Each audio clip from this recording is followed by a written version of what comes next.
Recorrida por la zona. Buen día, Tati, gracias por venir. Buen día, un gusto estar por acá. Una mañana un poco fresquita, todavía la voz un poquito sí, tomada, pero bien, la verdad que sí.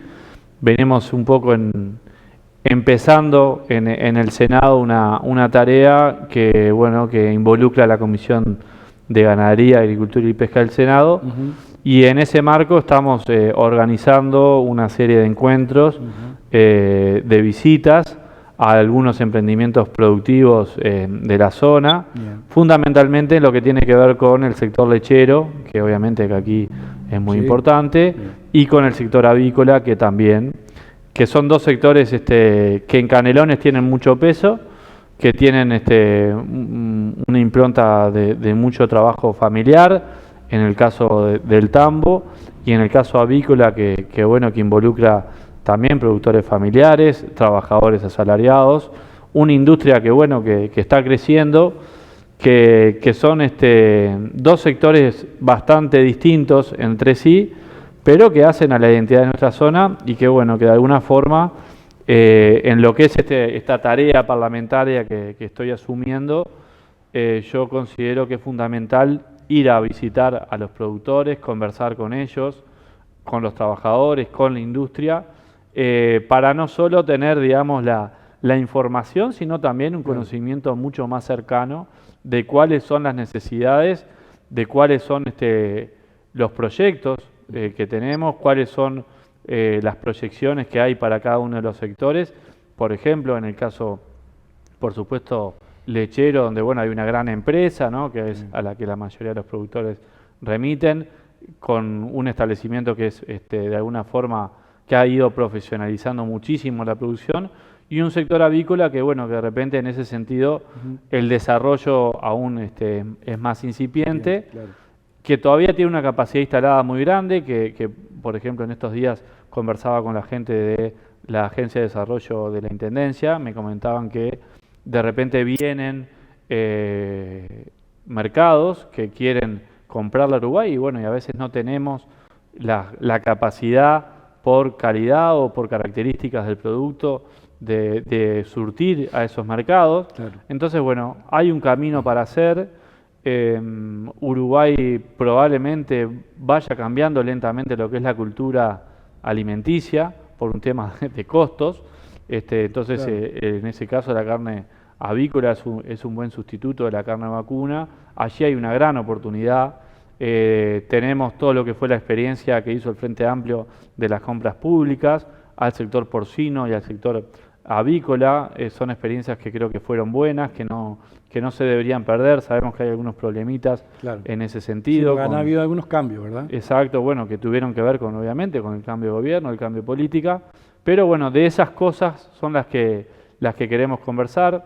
Yo te decía antes de comenzar, hemos sufrido un aumento de combustibles muy grande y no es lo mismo enfrentar ese aumento de combustibles para la producción de soja, con los capitales que mueve y con el precio internacional de la soja, o inclusive de la carne, que para el productor de repente lechero, ¿no? Entonces, de esas cosas, de esas realidades son las que venimos a conversar, porque en definitiva, también es nuestra tarea, es nuestro trabajo, y no se trata simplemente de hacer recorridas, digamos, en campaña electoral, sino que conocer la realidad de nuestro territorio, creemos que es fundamental, y también en ese sentido agradecer, ¿no?, a estos productores que nos están abriendo la puerta, que posibilitan también desarrollar nuestro trabajo. Claro, son buenos insumos que vas recopilando y que vas llevando,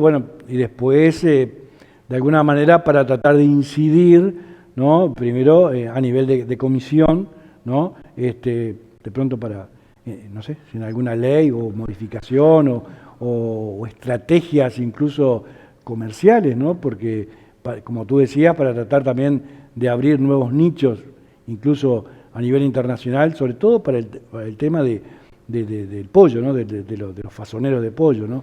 En el tema de lechería ya como que quedamos un poquito más acotados, primero por una gran industria, después por el recambio generacional de los propios tamberos que se reconvierten, no se reconvierten o que van quedando en el camino, y ahí ya la lucha es más desigual, no sé. Sí, hay procesos obviamente que tienen que ver con la concentración del sector que se está dando hace unos años, Sí.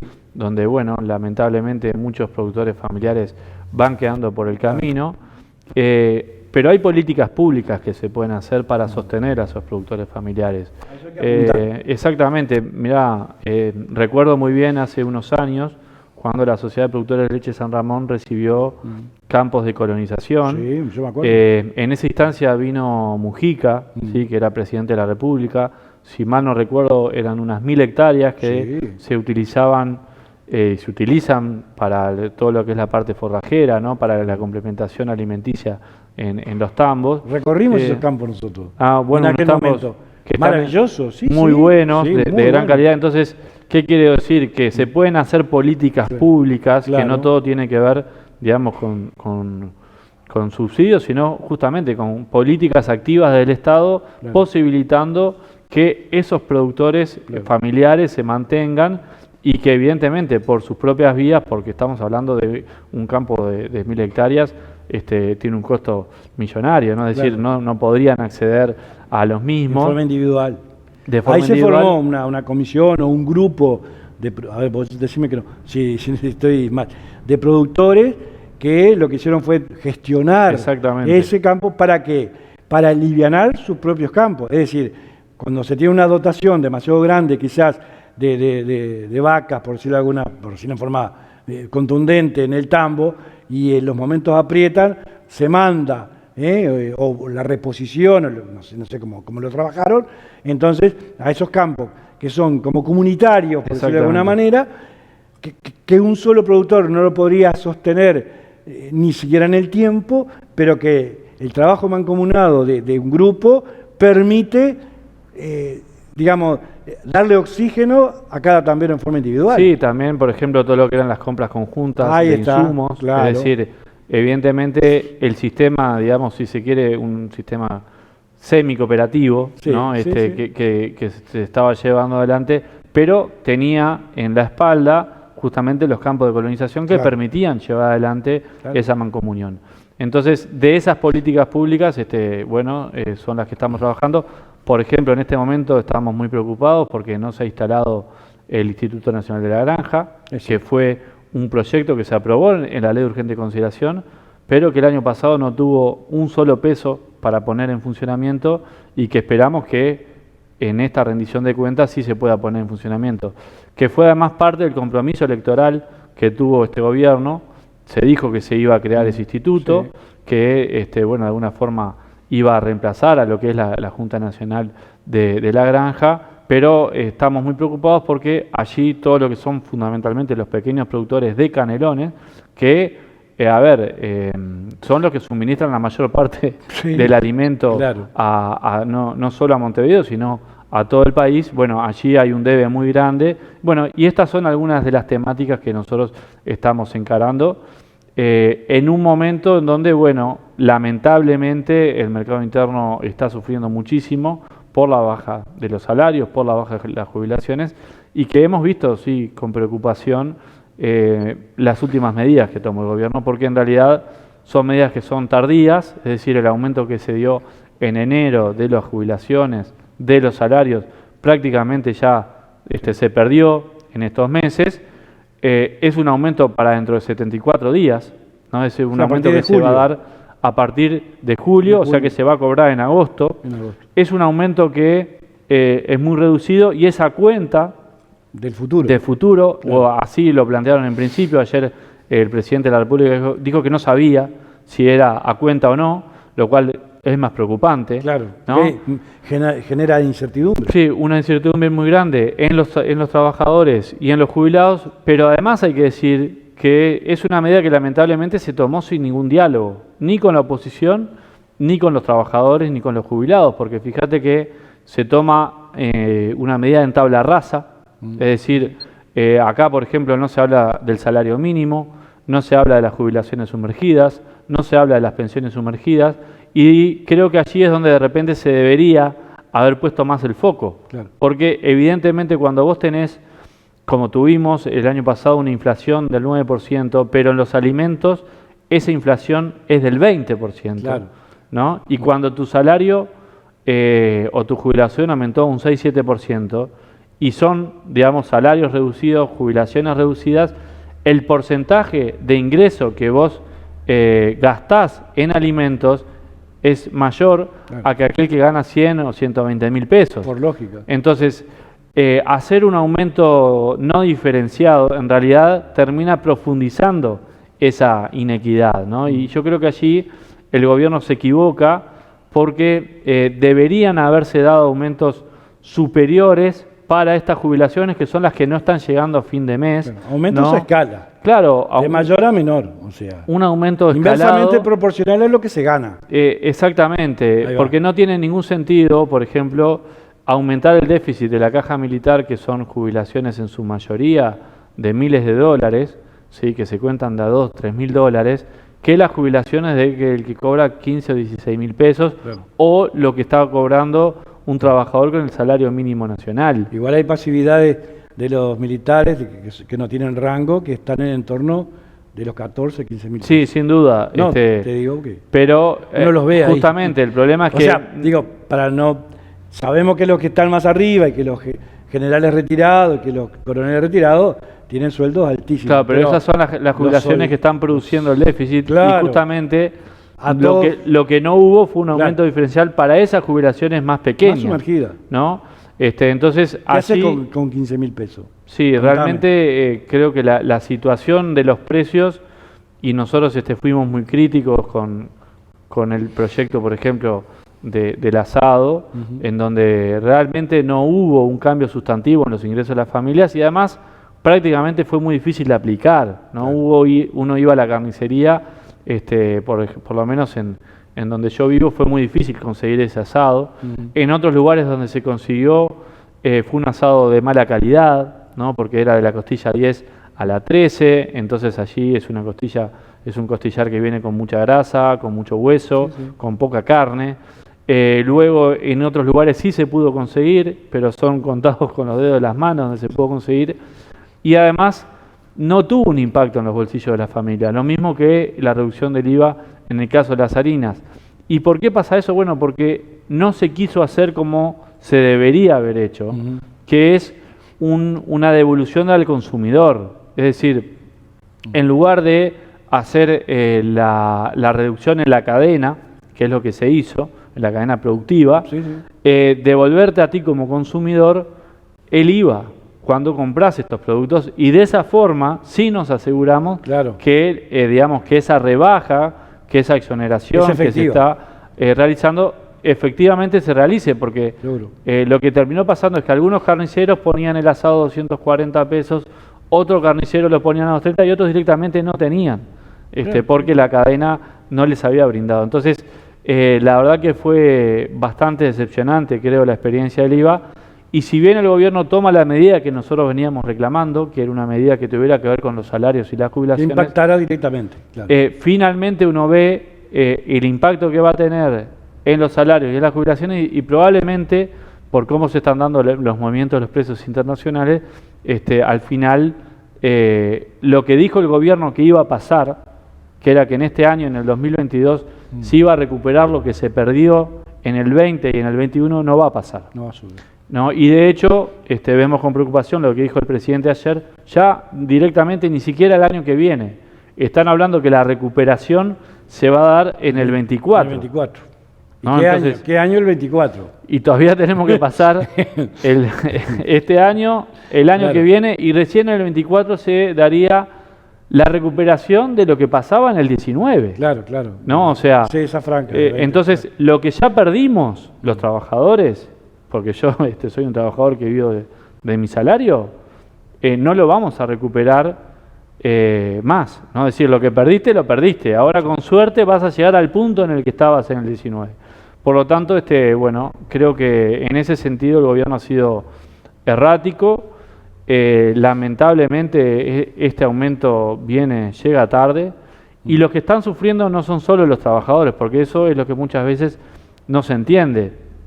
Cuando los trabajadores pierden ingreso, los que facturan menos son los comerciantes, ¿no? Sí. Es decir, Y en especial el pequeño comerciante, ¿verdad? y fundamentalmente sí, el almacén de barrio, Claro, ¿no? claro. Y uno habla con esos comerciantes y te dicen, mirá, nosotros perdimos, bajó nuestra facturación de repente a un 50%.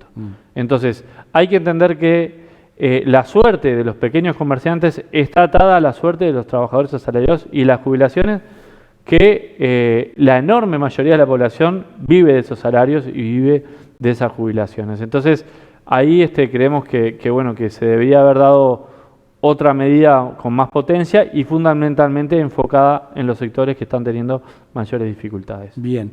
Se nos va el tiempo. Bueno, sí, el problema que Sí, tiene que no, hablar, claro hablamos que sí. demasiado. No, que para el final lo que quizás hubiera sido más al principio.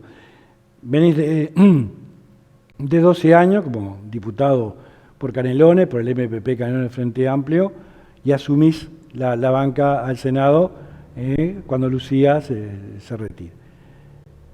¿Qué diferencia sustantiva encontrás en ambas cámaras? ¿Cómo fue tu vida, digamos, o sea, tu último día en la Cámara de Diputados y cómo te sentís ahora en la Cámara del Senado? Bueno, la verdad que es un desafío muy lindo. Yo siempre en mi vida he tratado de hacer siempre lo mejor posible en el ámbito que me ha tocado vivir. Tuve una infancia y adolescencia en una chacra. Ahí teníamos chanchos, teníamos gallinas, ¿no? Había que lavar los chiqueros. Sí, sí. Después había que la salir. La fajina de todos los días. Los 365 días del año. Claro, y bueno, son experiencias que en el momento no te agradan, pero después bueno. Lo valorás, ¿no? Con la perspectiva del tiempo. Tuvimos que, no sé, salir a vender huevos casa por casa. Claro. En la crisis vendíamos pollos también. Tuve la suerte de trabajar en la Universidad de la República, de entrar a un salón de clase, de dar clase de historia. Trabajé también en la Intendencia de Canelones como responsable de juventud. Y bueno, de 2010 estuve en la Cámara de Diputados. Obviamente que para alguien que está en política es un honor gigantesco, ¿no? Ser legislador, representar un departamento. Intenté hacerlo lo mejor posible. Fue una alegría también el día que dejé la banca, el reconocimiento de legisladores de todos los partidos, fundamentalmente por el trabajo que habíamos hecho en la Comisión de Educación. Y bueno, son ámbitos distintos, ¿no? El Senado tiene una impronta más general, más política, no es tan específica. No hay tantas peleas. Claro. Digamos, las peleas son diferentes. Pero bueno, como todo en la vida, es lindo asumir desafíos nuevos.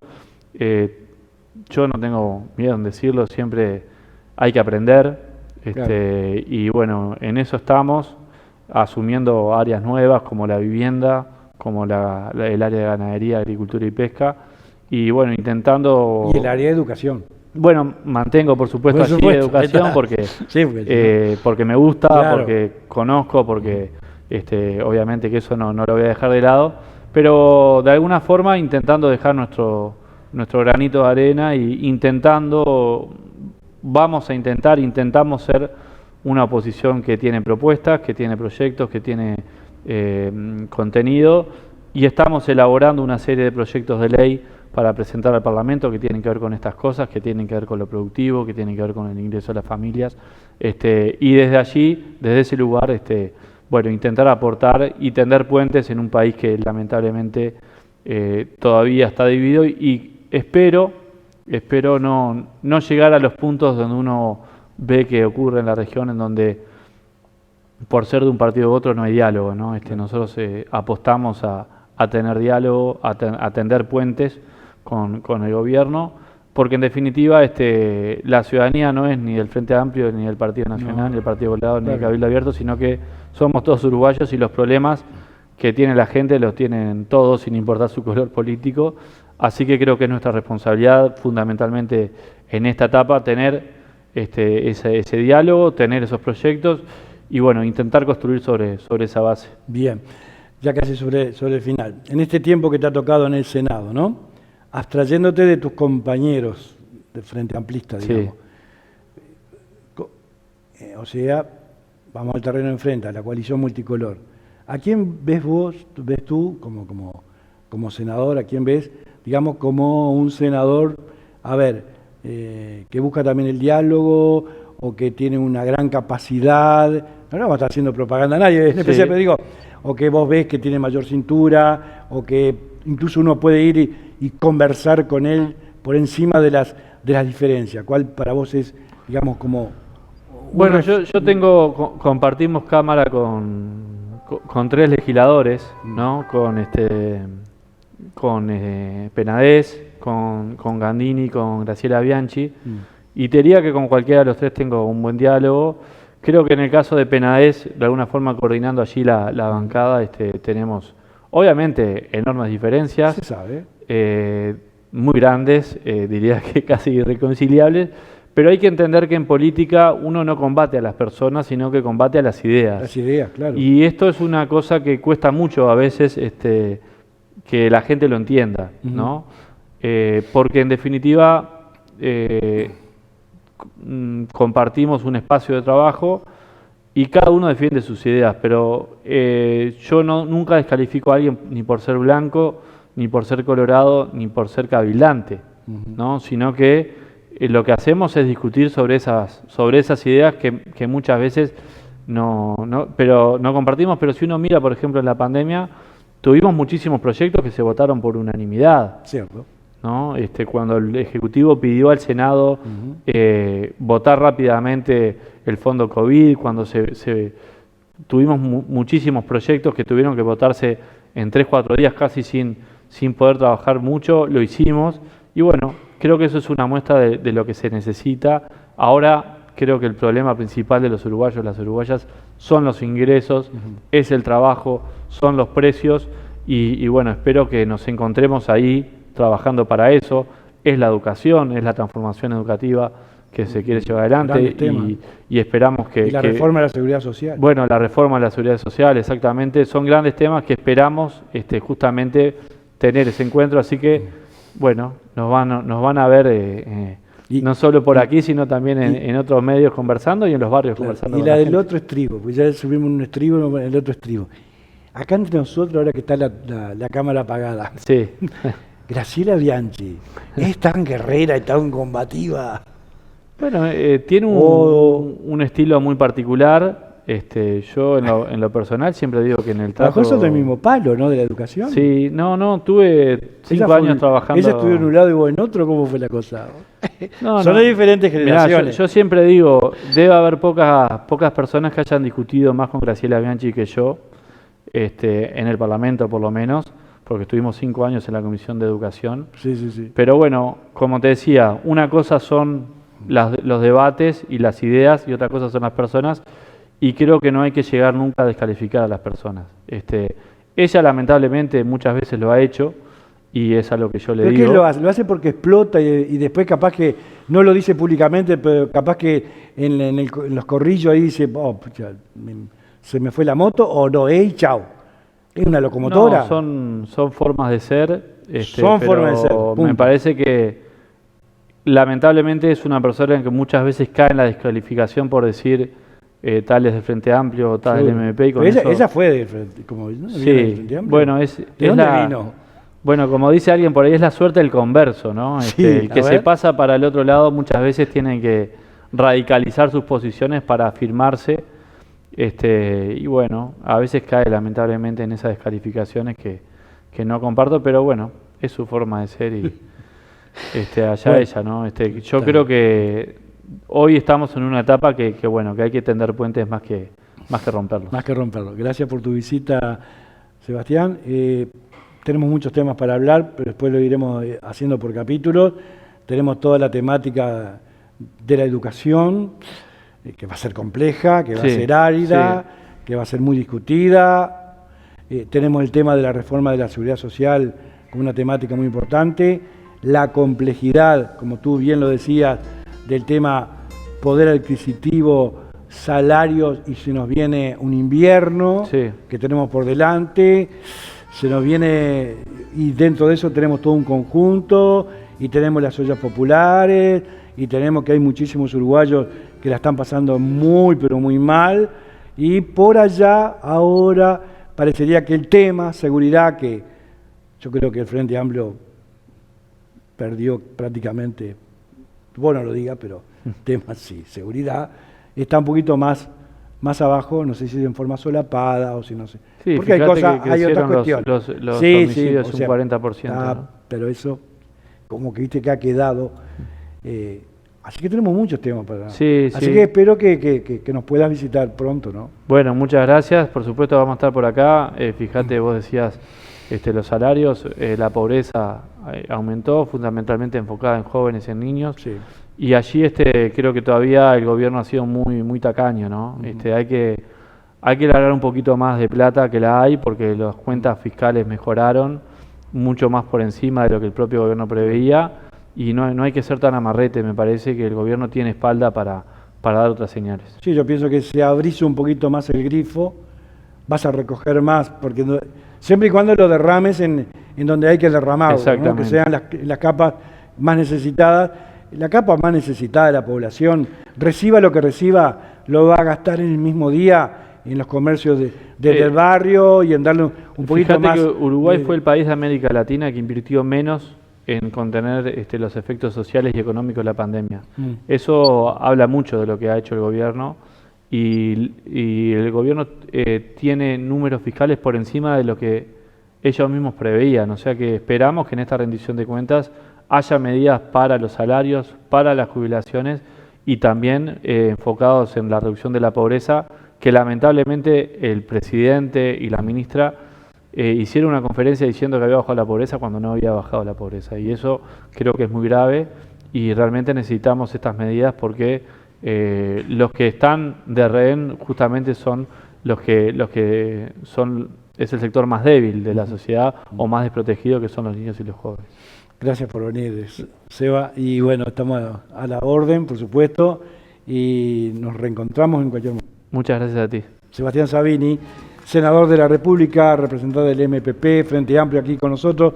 Nos vamos a un corte, a vuelta de página. Nos queda mucho material para compartir con ustedes aquí en Nuestra Gente. No te vayas, volvemos, dale.